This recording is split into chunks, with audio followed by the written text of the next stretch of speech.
السلام عليكم ورحمة الله وبركاته. ازيكم يا حبايبي؟ عاملين ايه؟ يا رب تكونوا بخير. النهارده عملنا بيتزا بطريقة حلوة قوي قوي، ما فيهاش اي حاجة، سهلة جدا وجميلة جدا. عملنا بيتزا بالتونة، وبيتزا بالبسطرمة، وبيتزا مارجريتا، يعني من غير حاجة الا بس خضار وجبنة موتزاريلا. تعالوا نشوف الطريقة الاول، وبعدين ايه نبقى نقطع البيتزا.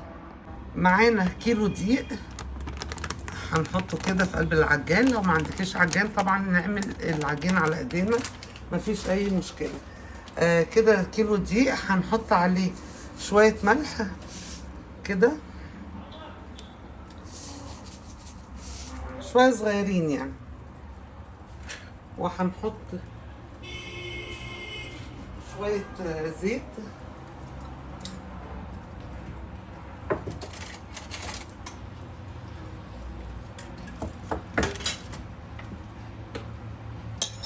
كيلو دقيق عليهم نص معلقه ملح صغيره، وشويه زيت صغيرين بتاع ربع كوبايه زيت.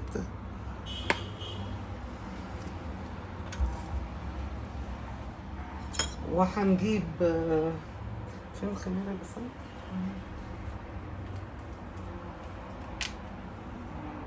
وهنجيب كوبايه كده، مج كده، هنحط فيه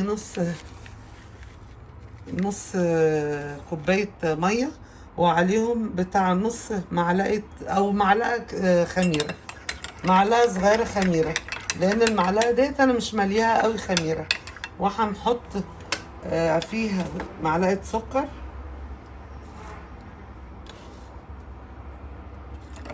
نقلبهم كده كويس. دي خميره فوريه سريعه الفوران، يعني بتخمر بسرعه، مش زي الخميره البلدي. هنقلبها كده، وهنحط كوباية زبادي في كيلو دي كوباية زبادي صغيرة بتديلها طراوة وطعم حلو قوي. هنحط كوباية الزبادي الصغيرة ديت، وكوباية الا ربع خميرة، يعني مية وفي قلبيها معلقة خميرة، معلقة مش كبيرة قوي الخميرة. وهنقلب كله كده في العجان. بسم الله، بسم الله.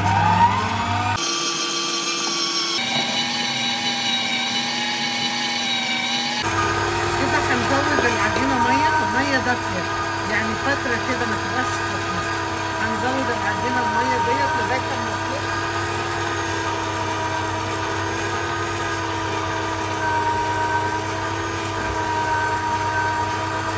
طبعا كل دي مختلف عن التاني، هنزود شويه كمان كده.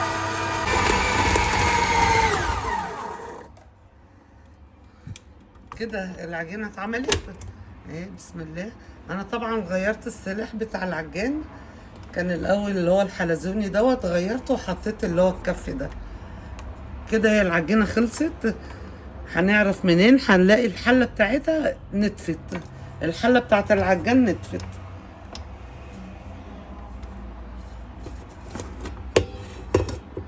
بسم الله. نجيب بقى العجان كده على جنب، نجيب الطبق بتاعنا.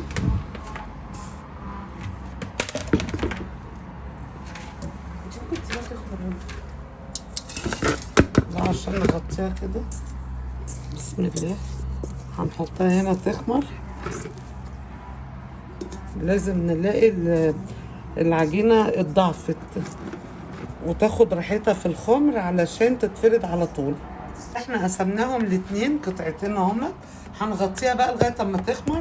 لازم يبقى ايه، تخمر وتبقى ايه، الحجم بتاعها يكون الضعيف. معانا ديت صلصه علب، يعني مش هضحك عليكم واقول لكم سبكتها وعملت، لا هي صلصه علب. بصراحه انا كسلت اللي انا اعمل قوطه وكده، فعندي الصلصه بزودها حبه ميه صغيرين. وايه، هنحط التوابل بتاعتها. هنحط شويه كمون،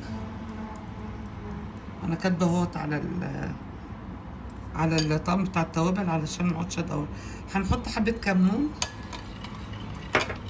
وهنحط فلفل اسود بيديله ريحه حلوه برضو، بس مش كتير قوي يعني.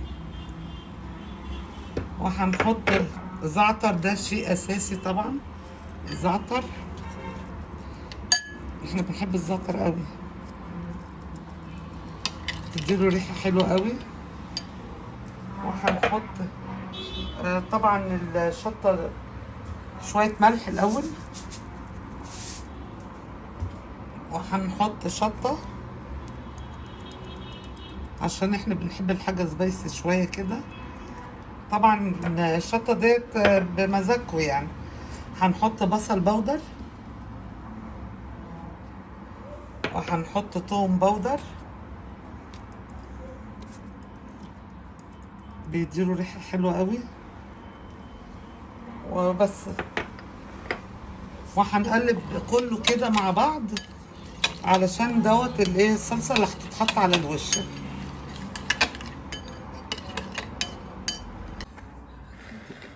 دلوقتي العجينه خمرت اهيت، ومعانا دلوقتي زيتون اخضر، زيتون اسود، بصل عاملاه في الكبه بتاعه البصل صغير كده، احنا بنحب البصل، وفلفل رومي على حامي، وطماطم مقطعه صغير، ومعانا جبنه رومي مبشوره، ومعانا بسطرمه، ومعانا الصلصه اللي عليها التوابل، وتونه، وجبنه موتزاريلا.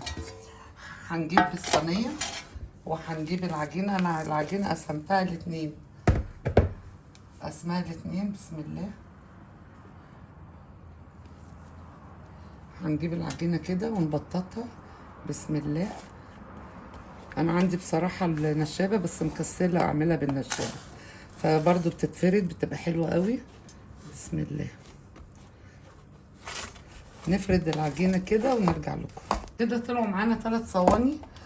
هنعمل واحده بالبسطرمه، وواحده بالتونه، وواحده مارجريتا بالخضروات بس. بسم الله. هنجيب ديت الاول. اول حاجه بعد ما فردناها لازم نشوكها كده علشان ما تبقاش عاليه وتبقى عامله زي العيش الفينو. انا حطيت الملح والتوابل كلها. هنحط الصلصه ونزود الصلصه كده، ما نستخسرش. ما نجيبهاش على الحرف. لا مش هنجيبها على الحرف يا بس، هي لما بتيجي على الحرف بتلزق. جبنه موتزاريلا،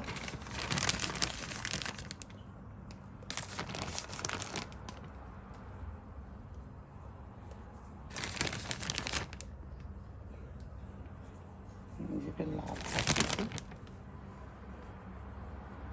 نحط حبة بسيطة عشان هنحط لسه على الوش. وبعدين نحط بقى البصل. بسم الله. اللي ما بيحبش البصل طبعا ما يحطش بصل، طبعا دي حاجة بتاعتكم انتوا، كل واحد بيحط الحاجة اللي هو بيحبها.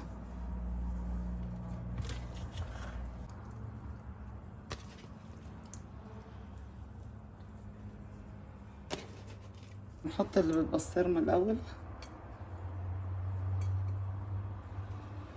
أنا من عشاق البسطرمة. ودلوقتي هنحط اللي بالتونة. عملنا اللي بالبسطرمة، هنحط اللي بالتونة. طبعا هنوزع التونة ديت، بس انا ايه بنزل الحاجة بالمعلقة عشان ما تعورش. انا غسلت ايديا بمطرح التونة. هنكمل بقية الحاجة بتاعتنا. هنحط المارجريتا حبة قوطة، وهنحط لها زيتون برضو،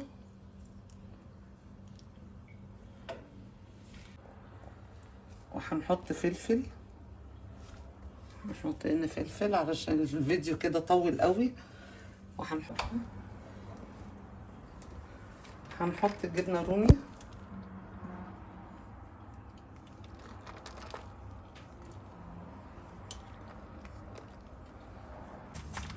وبعدين هنحط الجبنة الموتزاريلا اخر حاجة.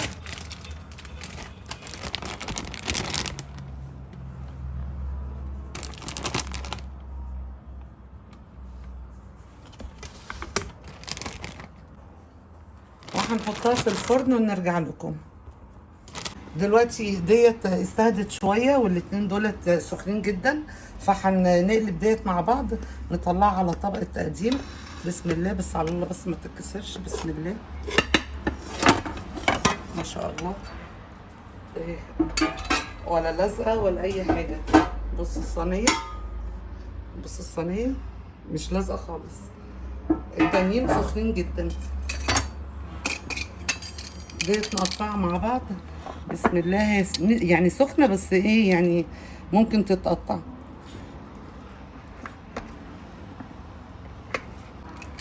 هنجيب طبق التقديم. كده البيتزا بتاعتنا خلصت، ويا رب الطريقه تعجبكم، ولو عجبتكم ما تنسونيش في اللايك والاشتراك، وخليكم معايا في الفيديوهات الجايه ان شاء الله. شكرا.